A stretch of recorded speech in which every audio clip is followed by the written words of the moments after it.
We economic hitmen really have been the ones responsible for creating this first truly global empire. And we work many different ways.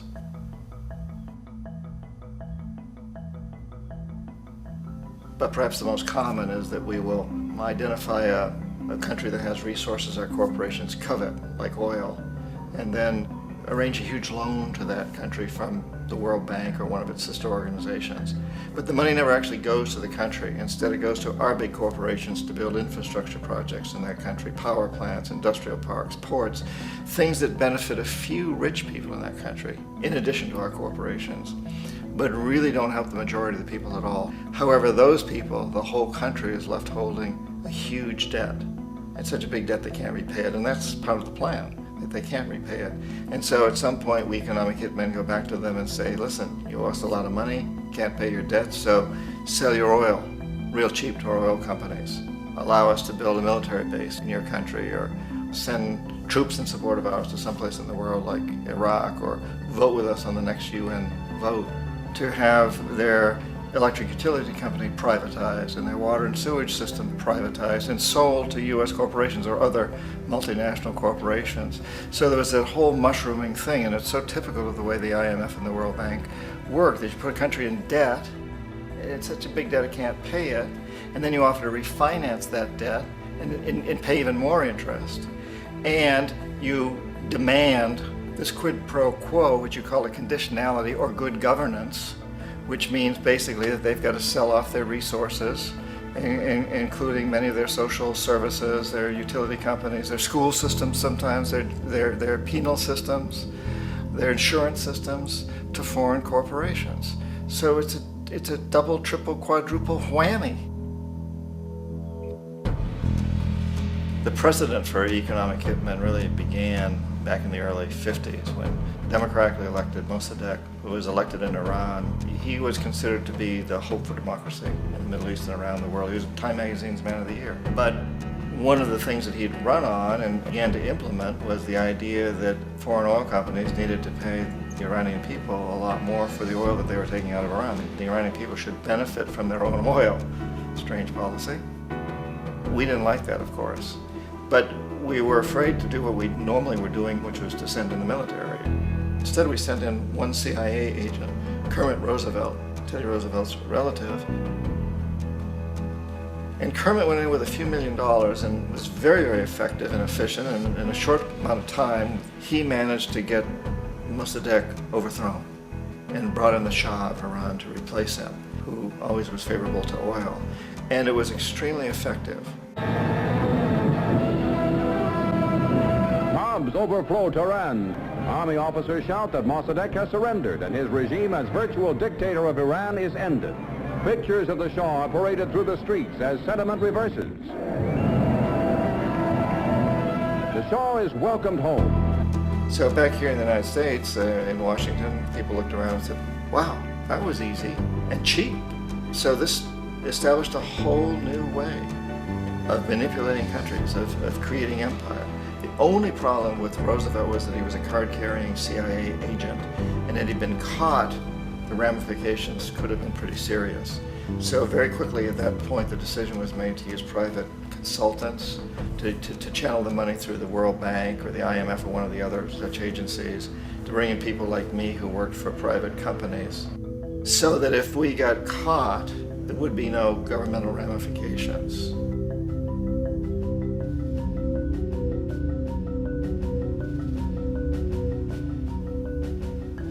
When Arbenz became president of Guatemala, the country was very much under the thumbs of United Fruit Company, the big international corporations. And Arbenz ran on this ticket that says, you know, we want to get the land back to the people. And once he took power, he was implementing policies that would do exactly that, give land rights back to the people. United Fruit didn't like that very much. And so they hired a public relations firm, launched a huge campaign in the United States to convince the United States people, the citizens of the United States, and the press of the United States, and the Congress of the United States, that Arbenz was a Soviet puppet, and that if we allowed him to stay in power, the Soviets would have a foothold in this hemisphere. And that, at that point in time, was a huge fear on everybody's mind, the Red Terror, the Communist Terror. And so, to make a long story short, out of this public relations campaign came a commitment on the part of the CIA and the military to take this man out. And in fact, we did. We sent in planes, we sent in soldiers, we sent in jackals, we sent everything in to take him out, and did take him out. And as soon as he was removed from office, the new guy that took over after him basically reinstated everything to the big international corporations, including United Fruit.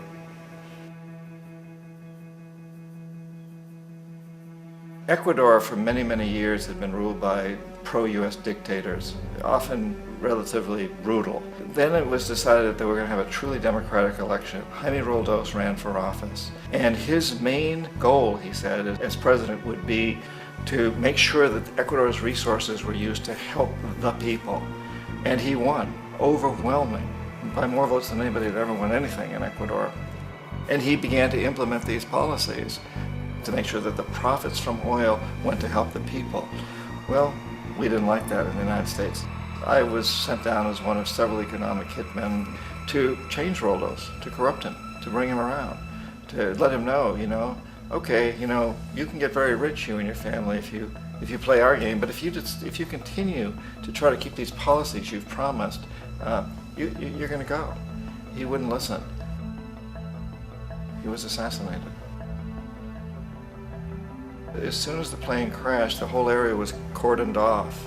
The only people allowed in were U.S. military from a nearby base and some of the Ecuadorian military. When an investigation was launched, two of the key witnesses died in car accidents before they had a chance to testify. A lot of very, very strange things that went on around the assassination of Jaime Roldos.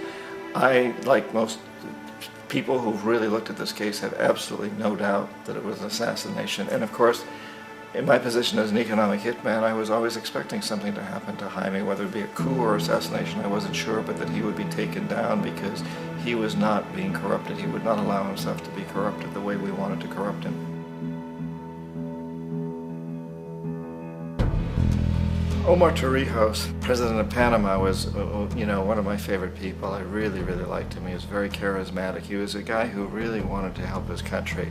And when I tried to bribe him or corrupt him, he said, look, John, he called me Juanito. He said, look, Juanito, I don't need the money. What I really need is for my country to be treated fairly. I need for the United States to repay the debts that you owe my people for all the destruction you've done here.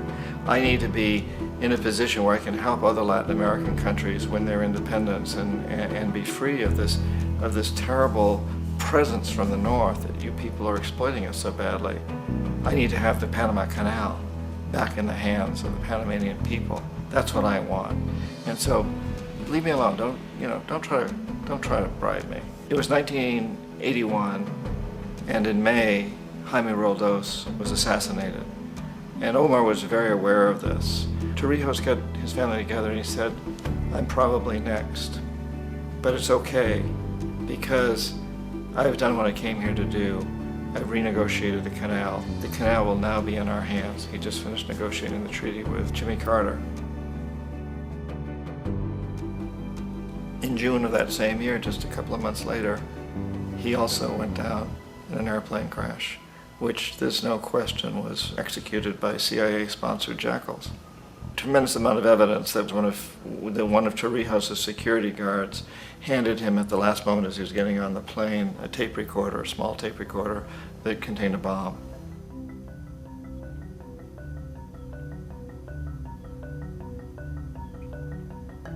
It is interesting to me how this system has continued pretty much the same way for years and years and years, except the economic hitmen have got better and better and better. Then we come up with, very recently, what happened in Venezuela.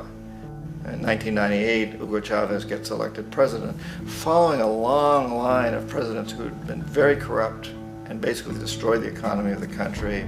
And Chavez was elected amidst all that. Chavez stood up to the United States, and he's done it primarily demanding that Venezuelan oil be used to help the Venezuelan people. Well, we didn't like that in the United States. So in 2002, a coup was staged, which there's no question in my mind, and most other people's minds, that the CIA was behind that coup.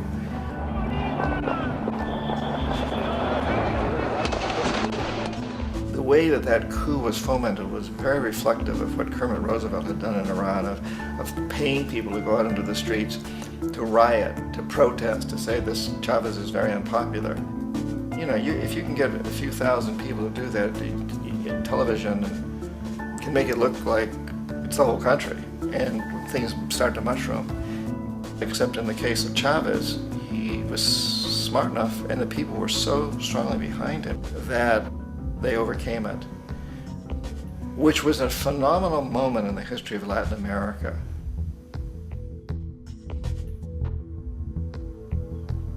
Iraq actually is a perfect example of the way the whole system works. So we economic hitmen are the first line of defense. We go in and we try to corrupt governments and get them to accept these huge loans, which we then use as leverage to basically own them. If we fail, as I failed in Panama with Omar Torrijos and in Ecuador with Jaime Roldos, men who refused to be corrupted, then the second line of defense is we send in the jackals. And the jackals either overthrow governments or they assassinate. And once that happens and a new government comes in, and boy, it's going to toe the line because the new president knows what will happen if he doesn't. In the case of Iraq, both of those things failed. Economic hitmen were not able to get through to Saddam Hussein. We tried very hard. We tried to get him to accept a deal very similar to what the House of Saud had accepted in Saudi Arabia, but he wouldn't accept it. And so the jackals went in to take him out. They couldn't do it. His security was very good. After all, he had one time worked for the CIA. He'd been hired to assassinate a former president of Iraq and failed, but he knew the system. So in '91, we send in the troops and we take out the Iraqi military. So we assume at that point that Saddam Hussein is going to come around. We could have taken him out, of course, at that time, but we didn't want to. He's the kind of strong man we like. He controls his people. We thought he could control the Kurds and keep the Iranians in their border and keep pumping oil for us. And that once we took out his military, now he's going to come around. So the economic hitmen go back in the 90s without success. If they'd had success, he'd still be running the country. We'd be selling him all the fighter jets he wants and everything else he wants. But they couldn't, they didn't have success. The jackals couldn't take him out again, so we sent the military in once again, and this time we did the complete job and took him out, and in the process created for ourselves some very, very lucrative construction deals. We had to reconstruct a country that we'd essentially destroyed, which is a pretty good deal if you own construction companies, big ones. So, you know, Iraq shows the three stages. The economic hitmen failed there, the jackals failed there, and as a final measure, the military goes in. And in that way, we've really created an empire, but we've done it very, very subtly. It's clandestine. All the empires of the past were built on the military, and everybody knew they were building them. So the British knew they were building them, the French, the Germans, the Romans, the Greeks. And they were proud of it, and they always had some excuse like spreading civilization, spreading some religion, something like that. But they knew they were doing it. We don't. The majority of the people in the United States have no idea that we're living off the benefits of a clandestine empire, that today there's more slavery in the world than ever before.